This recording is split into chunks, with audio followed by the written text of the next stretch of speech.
What is the right place to release this? Well, actually, every project is different, so they will all have a different answer to this question. If I'm doing a super underground mixtape, probably the best places will be SoundCloud or Bandcamp. If I'm working on some solid pop rock, the best places will probably be YouTube, Bandcamp, Spotify. Same thing for metal.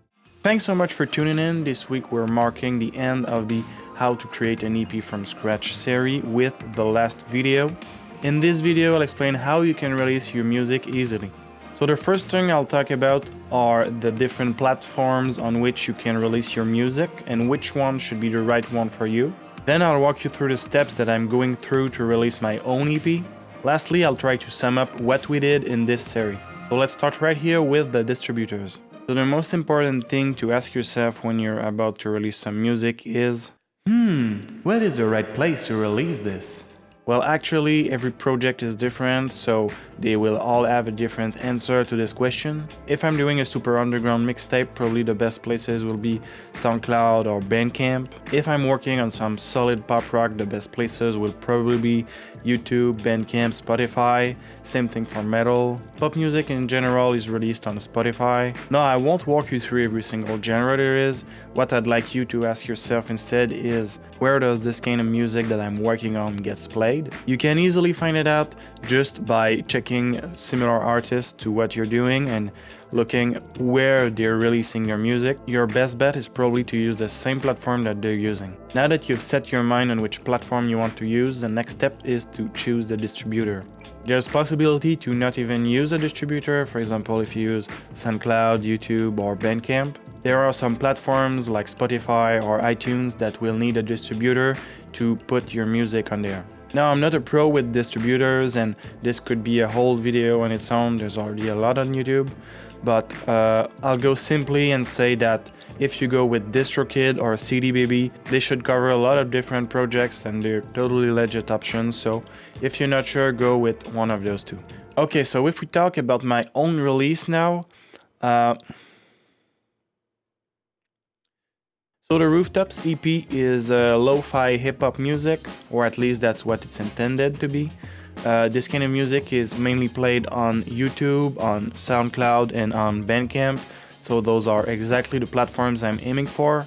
Luckily, I don't need a distributor to reach any of those. Releasing stuff on YouTube and on SoundCloud is pretty straightforward, pretty easy to do. So instead, what I'm going to show you is how I release my EP on Bandcamp as an album. Okay, so the first thing you want to do is create a Bandcamp account. Now I've already done that, so what I'm going to do is click on my band page.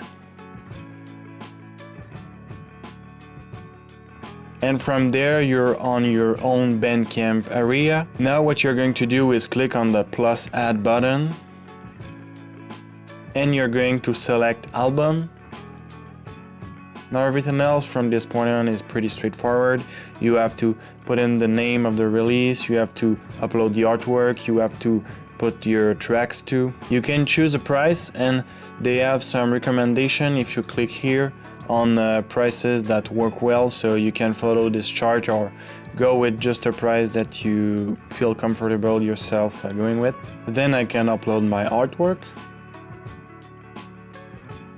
And when that is done, next you can start uploading your tracks or filling the information. So artist, album information, all stuff that's pretty simple, pretty straightforward. I'll put a small description for the album. And next I can put up some tags for the tracks. Now if you have some codes to put there, those are stuff you'd get from a distributor. I'm not using a distributor, so I don't have those codes. But if you do, you could open up CD Baby or whatever you're using, and all the information for those codes should be there. Now when you start uploading tracks, there is one thing you should keep in mind.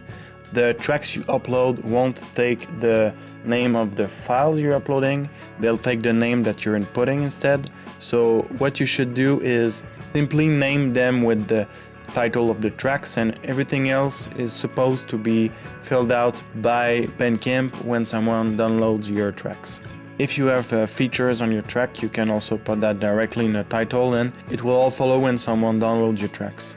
Now you can also add some descriptions or lyrics to your tracks individually, but I'll just leave those blank as the album description is sufficient enough for me right now.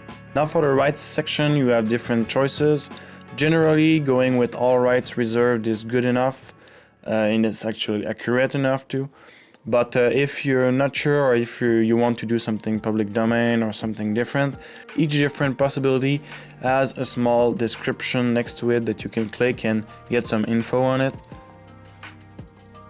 So for example, this one would tell me everything I need to know about it. Same thing if I went for this one or this one. This way I can choose really the one that fits what I'm doing right now.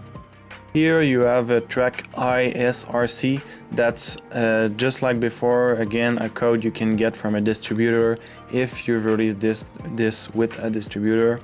I didn't, so I'm going to leave it blank. I'm just going to release the rest of the tracks. I'll leave all these options just blank. I forgot to mention also each track you can put up some tags to describe it. Those are the main things you can do with each different song. Name it properly, check the rights you're using, and check the tags that you've put on there. Now before you finalize your release, you can also choose a featured track. So I've chosen this one, but all you have to do is actually click the star next to the track name, and this becomes the featured track. So this is the one when someone goes on your Bandcamp page, this is the one that's going to show up first. And with all that, you're ready to release your new EP. You just have to click publish. Well, that was the last step of the process. Now you should have an EP, an album, or even a single released, and you're ready to work on your next project. If we look back at the process that went behind it, you started off by writing some songs, then you made sure they were cohesive together and that they translated well everywhere. You worked on some artwork to give some personality to your project. Then finally you released everything online on the best matching platforms for your project. That was the first series like that I'm doing, and I actually really like doing it, so I might just do some more in the future. Well anyways, thanks for staying around, and I'll see you maybe not next week, but soon enough, so just follow me on Facebook and on YouTube and you'll get notified of the next videos.